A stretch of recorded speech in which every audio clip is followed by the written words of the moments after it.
Isso não é um pouco, talvez, do ensino hoje pentecostalizado que nós tivemos no Brasil, dessa leva de bênção e maldição? Parece que todo mundo que pensa numa criança, quando alguém vai conversar sobre isso, não, criança, a gente tem que primeiro liberar aquele tanto de maldição que tem nessa vida, você não sabe de que família que veio, você não sabe como é que é isso. Parece que a pessoa só de conversar esse assunto já fica assim, não quero nem falar sobre isso. Então, tem um quê sobre isso, uma coisa espiritual que no fundo é um medo que Satanás faz para criar na família medo de talvez se envolver em algo maravilhoso que é realmente resgatar uma criança. É lógico, ele não tem interesse nenhum que essas crianças sejam adotadas, né? Então ele lança as setas, né, nos casais. Tem casal que pensa assim, não, depois pode até me matar, né? Já tive casal que já chegou a esse nível de preconceito.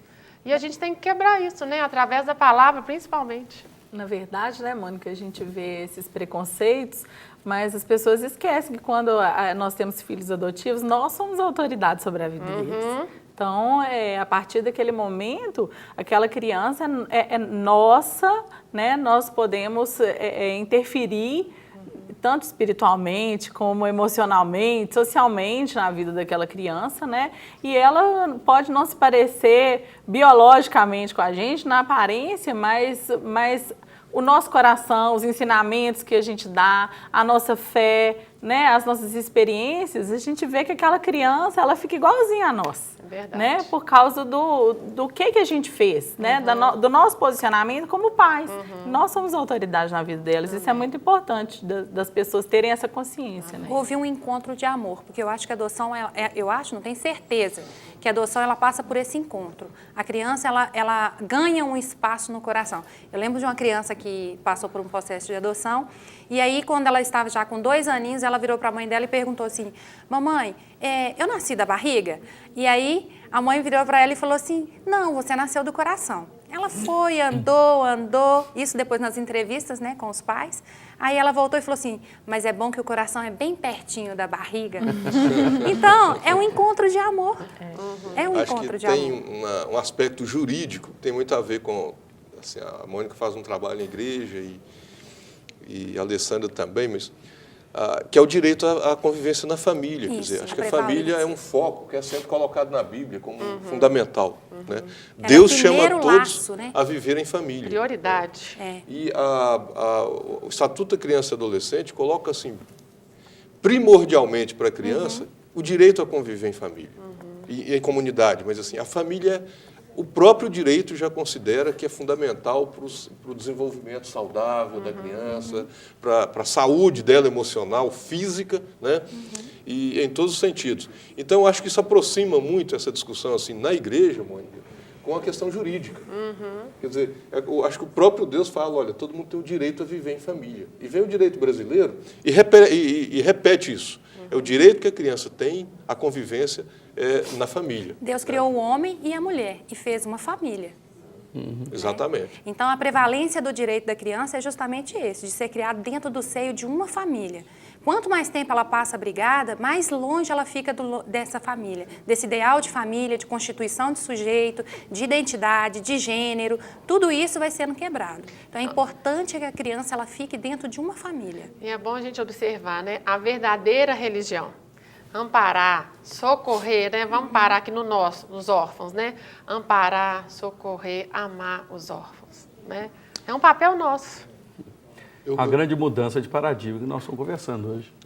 Agora, se me permita voltar ao caso que está aí na mídia, e eu estava até vendo daqui a pouco agora, a Associação Nacional, né, de Grupos pela Adoção, teve uma repercussão no Brasil inteiro e tal.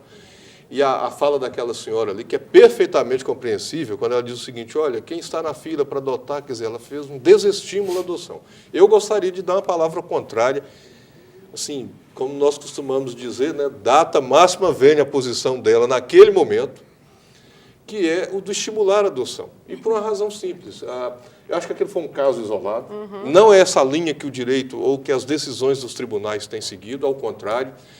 Em alguns casos, quando por razões várias a criança já se encontra com uma família, tem até decisões, excepcionalmente, acho que tem-se que registrar, quando a criança já se encontra na família, há decisões em que, mesmo não tendo passado pelo processo de habilitação, os tribunais têm decidido por decretar a adoção.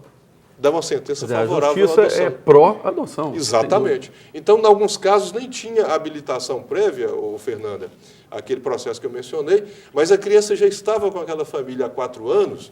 Como que você, depois de 4 anos, com todos os vínculos estabelecidos, e a lei considera isso, né, não é só o vínculo com o pai e com a mãe, ou com quem tem a guarda.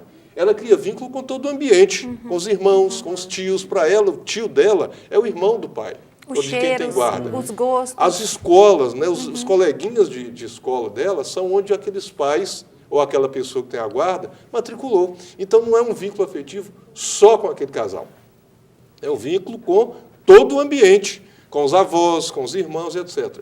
Então tem decisões já dos tribunais em que leva-se em consideração o vínculo, o nível do vínculo afetivo, e a decisão tem sido mantida pela adoção nesse sentido. Então, esse foi um caso Isolado.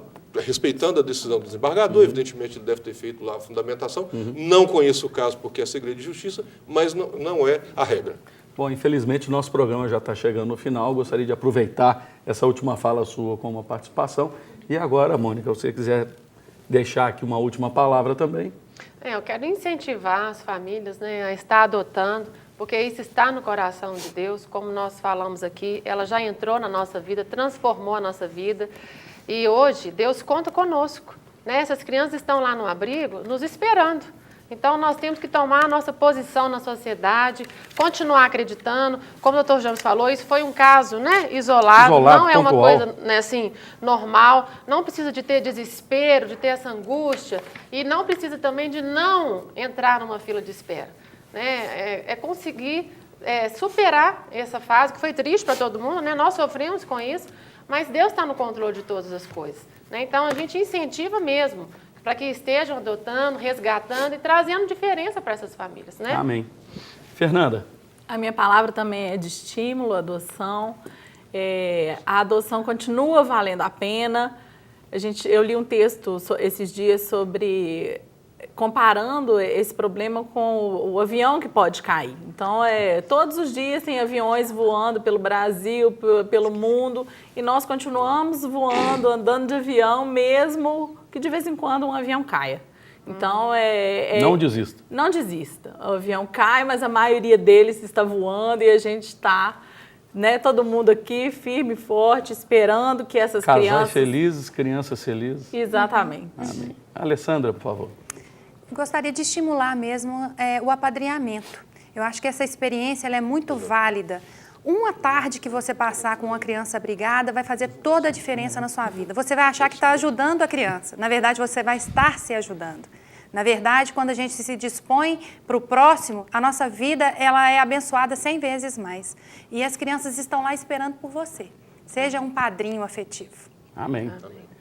Eu gostaria de agradecer aqui a presença que vocês que estão nos assistindo, também pelos nossos convidados. E neste momento eu queria dizer algo muito importante para vocês. Olha, existe um falso ditado no Brasil de que a voz do povo é a voz de Deus. Existe também um outro conceito errado no nosso meio que diz que todos nós somos os filhos de Deus. Não é bem assim. A Bíblia diz que ele veio para os seus e os seus não o receberam. Mas todos quantos receberam o Senhor Jesus, Deus deu-lhes o poder para serem feitos filhos de Deus ao que creem no seu nome. Porque todos os que são guiados pelo Espírito de Deus, esses são os filhos de Deus. Nós fomos todos adotados. O nosso Pai adotou a cada um sem nenhuma diferença. Disse Jesus também, o reino de Deus não vem com aparência exterior. Não adianta dizer que o reino está aqui, o reino está ali, porque o reino de Deus está entre nós, está dentro de nós. Então você que é crente, preste atenção. Uma vez, certa pessoa estava ali com um amigo dele e perguntando para ele com o pastor, pastor, olha, eu estou muito bem naqueles 10 mandamentos, sabe por quê? Nos 10 mandamentos eu só errei 8 e eu estou melhorando. E o pastor disse para ele assim, pastor, desculpa, mas eu acho que eu estou pior, eu acho que eu não passei nenhum deles. Aí o pastor ficou assustado, falou, gente, mas o rapaz ficou assustado, ele falou, por quê? Ele disse o seguinte, olha, ele disse para não ter deuses diante de mim. Teologicamente, eu confesso para você que eu não tenho nenhum Deus no lugar do meu Deus. Mas de vez em quando eu percebo que eu faço certas coisas e certos dias terem certos momentos mais importantes do que Deus na minha vida. Ele disse para não fazermos imagem de escultura. Eu também não faço isso, mas às vezes eu percebo que em alguns momentos, que em determinadas pessoas ou coisas da minha vida se transformaram em elementos tão míticos na minha mente que assumiram a posição de ídolo. Ele diz para não tomar o nome dele em vão. Eu não blasfemo, mas eu vou te dizer que às vezes eu percebo que o nome de Deus está nas minhas confissões, em algum contexto, que Deus não tinha nada a ver com aquilo. E ainda hoje me lembro em ocasiões que eu preguei com tanta veemência e fiz tantas afirmações absolutamente contundentes sobre a vontade de Deus, e afirmações estas que hoje eu me envergonho, pois hoje eu tenho certeza que Deus não tinha nada a ver com aquilo que eu disse. Olha, Ele fala para a gente guardar o dia dele para o santificar. Eu nem sei o que é isso. Sabe, guardar o dia do Senhor para o santificar, os caminhos de santificação do dia de Deus é muito mais profundo e muito mais sério do que simplesmente separar um dia para que nesse dia eu seja mais religioso do que nos outros dias. Ele disse para honrar pai e mãe. E mais do que visitá-los e beijá-los na testa e dizer, olha, Deus te abençoe, meu pai, eu sou grato pelo que o Senhor e minha mãe fez comigo. É muito mais do que prestar assistência na sua velhice. Tem a ver com uma reconciliação profunda com a imagem do pai, com a imagem da mãe. E quem de nós está profundamente reconciliado com a imagem do pai, com a imagem da mãe? Quem de nós não carrega conflitos de natureza psicológica complicadíssimos com relação às figuras dos pais? Quem de nós não vive uma ambiguidade interior enorme em relação a essas duas pessoas? Quem de nós não fica profundamente com raiva com a mulher, porque a mulher fez alguma coisa e que se lembrou com a sua mãe? Quem de nós, por muitas vezes, não reage a uma relação para com o marido ou com a figura pastoral ou de autoridade em função de um trauma com a figura paterna e que tantos anos vive em nós? Ele disse também, não matarás. Eu nunca matei, mas, meu Deus, quantos matadores já existiram dentro de mim, quantos sentimentos de hostilidade, quanta energia homicida viajaram nas minhas emoções e de uma forma em que ponto. Sabe, Jesus no Sermão da Montanha disse que este mandamento chega ao nível da subjetividade e existencial, onde alguém que nunca matou se transforma num homicida na alma. Não adulterarás. Esse mandamento, no Sermão da Montanha, como Jesus diz, chega também colocado um novo nível de consciência. Ele chega e diz, olha, você que nunca foi para a cama com outra mulher, mas se no seu coração você já olhou, ou você olha, ou você sabe que tem a vontade de olhar, e diz que não olha, quando olhando está com a intenção impura no seu coração, no íntimo já aconteceu. Não dirás falso testemunho? Eu nunca fui a um tribunal acusar ninguém injustamente, mas quantas versões eu já passei adiante, quanta fofoca, quanta boataria, quanta coisa que a gente diz, olha, eu ouvi dizer, tenho a impressão de que é, mas não estou bem certo, não, mas tudo indica. E aí a imagem de alguém vai se corroendo, porque a gente passou uma versão adiante, acrescentou um ponto, criando uma história e acaba todos criando uma versão de ficção e alguém paga a conta. Para terminar, ele diz, não cobiçarás nada que seja do próximo.